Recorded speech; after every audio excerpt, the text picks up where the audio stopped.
Let me show you something worth noticing. You know the feeling, that little spike of stress when you open your banking app. The way your thumb hovers over the screen for just a second too long before you tap. The quiet dread that settles in your chest before you look at the number. It's not about the number itself. Not really. It's about what happens next. Because the moment you see it, something shifts. If it's lower than you hoped, there's this immediate weight.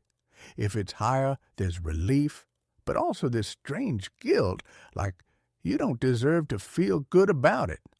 Either way, you close the app faster than you opened it.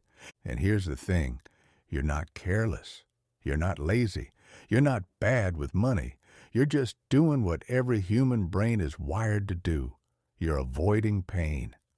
Most people think financial stress comes from not having enough.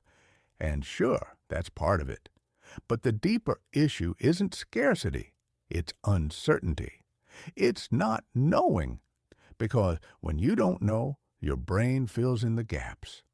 And it never fills them in with good news. Let's say you have a credit card bill sitting unopened on your counter.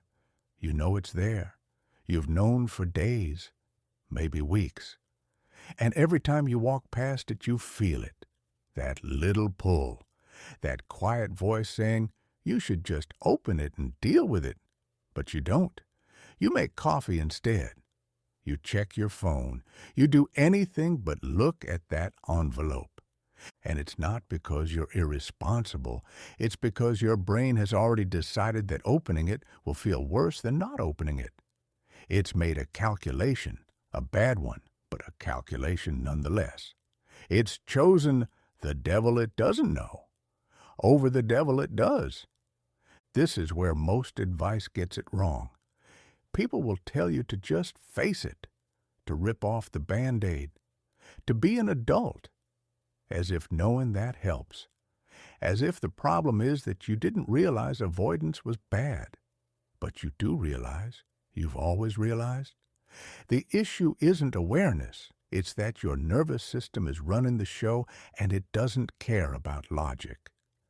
Here's what actually happens. When you think about looking at that bill or checking your balance or opening that investment account you've been ignoring, your brain sends a signal, a tiny jolt of stress. It's subtle.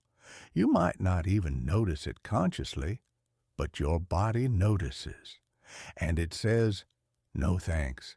Let's do literally anything else. And so you do. You scroll, you clean, you start a new project. You convince yourself you'll deal with it tomorrow. And tomorrow comes. And the same thing happens. Because the pain hasn't gone away. It's just deferred. And deferred pain compounds. This is why people with decent incomes still feel broke.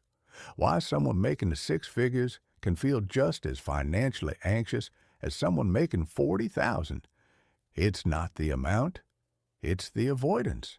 It's the gap between what you know and what you're willing to look at. And the cruel part? Avoidance makes everything worse because when you don't look, you can't plan. When you can't plan, you can't act.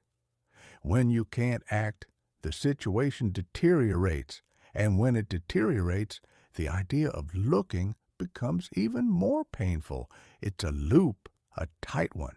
Let me give you an example, a real one. There's a guy I know, mid-30s, works in tech, makes good money, not wealthy, but comfortable. He has this retirement account he opened years ago. Put some money in. Forgot about it. Then the market dropped. Then it recovered. Then it dropped again. And every time he thought about checking it, he felt this wave of dread. What if it's gone? What if I missed something? What if I made the wrong choices? So he didn't check for years.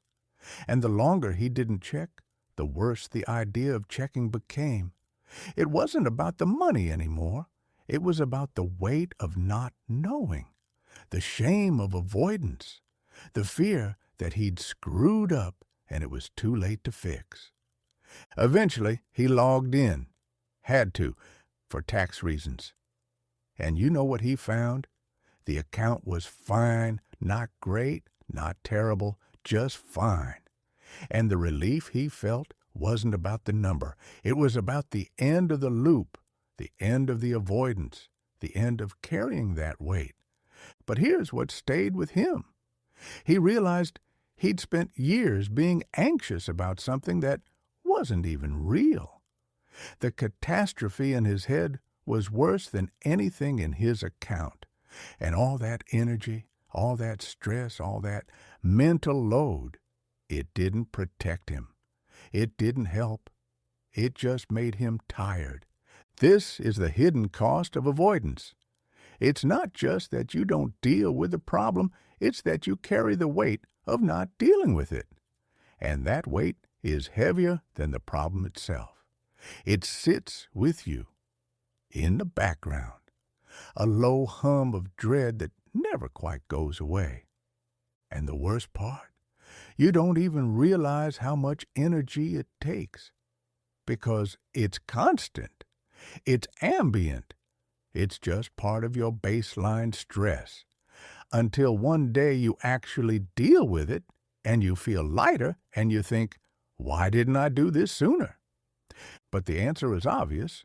You didn't do it sooner because it felt safer not to, because your brain traded short-term relief for long-term anxiety. And that trade, in the moment, felt worth it. Now, I'm not saying this to make you feel bad. I'm saying it because it's useful to know. Because once you see the pattern, you can interrupt it. Not by forcing yourself to be braver, not by shaming yourself into action, but by recognizing what's actually happening, by naming the loop, by understanding that avoidance isn't a character flaw. It's a nervous system response, and nervous systems can be managed. Here's the shift. Instead of asking, why can't I just deal with this, might ask, what is my brain trying to protect me from? Because that's what avoidance is. Protection. Misguided, counterproductive protection, but protection nonetheless. Your brain thinks it's helping. It thinks it's keeping you safe from pain. And in a way, it is. Just not in a way that serves you. So what do? You shrink the task. You make it smaller. You don't open the credit card bill and pay the whole thing. You open in the envelope. That's it. You look at the number. You don't have to act. You don't have to fix it. You just have to know. And once you know, the loop starts to loosen. Because the unknown is always worse than the known. Always. This works for everything. Checking your balance, opening your investment app, looking at your spending. You don't have to change anything. You just have to look. And once you've looked, you've done the hardest part. Because now it's real. Now it's data. And data doesn't carry the same emotional weight as imagination. Here's something else worth knowing. The people who seem good with money, they're not smarter. They're not more disciplined. They're just less afraid. They've learned to separate the act of looking from the act of judging. They check their accounts the way you check the weather, neutrally, without drama, without making it mean something about who they are. And that's the skill, not budgeting, not investing, not cutting expenses. The skill is being able to look at your financial reality without letting it define you, without letting it become proof that you're failing, without turning a number into a story about your worth. Because that's what most financial anxiety is. It's not about the money. It's about what the money represents. Proof that you're behind. Proof that you're not enough. Proof that everyone else has it figured out and you don't. And none of that is true. But as long as you're avoiding looking, you'll keep believing it. So here's the lens. When you feel that pull to avoid, that urge to close the app, to ignore the bill, to put it off one more day, pause just for a second and ask yourself, what am I afraid I'll find? Because most of the time, the fear is worse than the reality. Most of the time, the thing you're avoiding isn't as bad as the weight of avoiding it. And once you've asked the question, you've already started to interrupt the loop. You've made the invisible visible. And that's all it takes. Not bravery, not willpower, just awareness. Just the willingness to see what's actually there instead of what your brain has convinced you is there. This doesn't mean everything gets easier. It doesn't mean your financial situation magically improves. It means you stop carrying the extra weight. The weight of not knowing, the weight of avoidance, the weight of all the stories you've been telling yourself about what the numbers mean. And that weight, that's the thing that was making you tired. That's the thing that was making you feel bad with money, not the money itself, the avoidance, the loop, the pain you were trying not to feel that ended up being the only thing you could feel.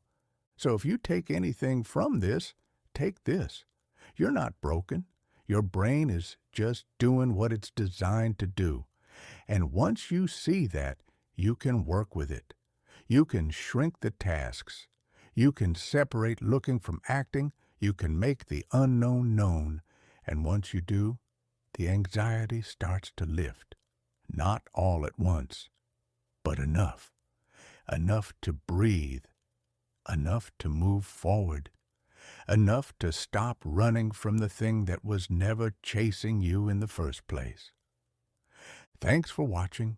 Subscribe and turn on notifications so you don't miss what's next.